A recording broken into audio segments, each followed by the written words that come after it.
I came upon writing half-broke horses really because of readers. I've been kicking around for a while for somebody to write about, and I've been doing a lot of events where I talk to readers.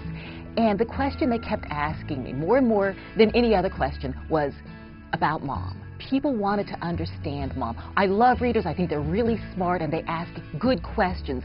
And sometimes I knew the answers to their questions, and sometimes I didn't. But very often when I would tell them something, their faces would illuminate, and they'd say, "Oh, now I get it. Now I understand your mom." And a number of them said, "Your next book should be about your mother." The reason I wrote Half-Broke Horses in the first person is because I felt it gave an immediacy. I wanted to capture Lily's voice. Lily had a very distinct and powerful, a unique voice, and I wanted to capture her spirit. I did know my grandmother growing up. That was one of the ways I believe I was able to capture her voice. I have a very vivid memory of this tough, leathery, sort of yellow-skinned woman who she'd always pick me up. She always yelled. She never said anything. She just always yelled it. She sang, she danced, she shot guns, and I was always captivated by her. It was always this experience when I went to see my grandmother because she was so different from my mother, even though they both were incredibly full of life.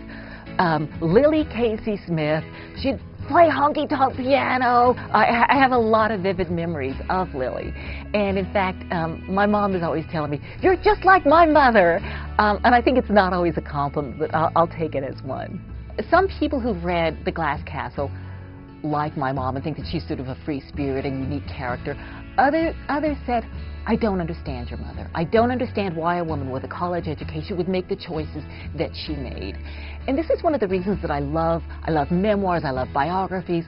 I love finding out about what motivates people, because the answer's always there. You might not love the answer, but it's always there. And if you're willing to dig deeply enough, you can find it.